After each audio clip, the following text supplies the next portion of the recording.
दादा एक तो सामने टच कर दी भाई, कुछ बोलोगे? ব্যবসায়ী তাপস ভগতকে ফোনে হুমকি দেওয়ার ঘটনায় টিটাগড় থানায় লিখিত অভিযোগ দায়ের করা হয়েছিল ব্যবসায়ীর পক্ষ থেকে। সেই ঘটনায় বিহার থেকে আনা হয় রোশন যাদবকে ব্যারাকপুর আদালতে। এদিন ধৃতকে 14 দিনের পুলিশি হেফাজতের আবেদন জানানো হলে বিচারক দুই পক্ষের আইনজীবীদের বক্তব্য শুনে ধৃতকে 14 দিনের পুলিশ হেফাজতের নির্দেশ দেন। এদিন সংবাদ মাধ্যমের মুখোমুখি হয়ে রোশন যাদবের আইনজীবী মাধব চট্টোপাধ্যায় কি বললেন শুনুন। টিটাগড় থানার 204 নম্বর কেসে ওকে আজ প্রডিউস করা হয়েছে।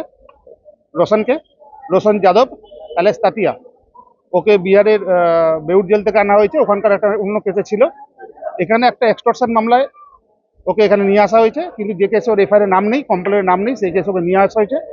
পুলিশ 14 দিনের পুলিশ রিমান্ড চেয়েছিল, লানেট কোর্ট কনসিডার করেছে 14 দিনই। লানেট কোর্টকে আমরা বলেছিলাম যে ওর নাম নেই, ও জেল থেকে বসে ফোন করে, সেরকম কোনো ফোন সিজার নেই।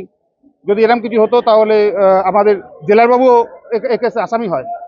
এটা শুনে সাহেব বললেন যে ইন্টারোগেশন করে উনি আসুক, তারপর আমরা দেখছি। 14 দিনের পুলিশ রিমান্ড হয়েছে। ব্যারাকপুর থেকে সৈকত গাঙ্গুলির রিপোর্ট, চ্যানেল 24/7।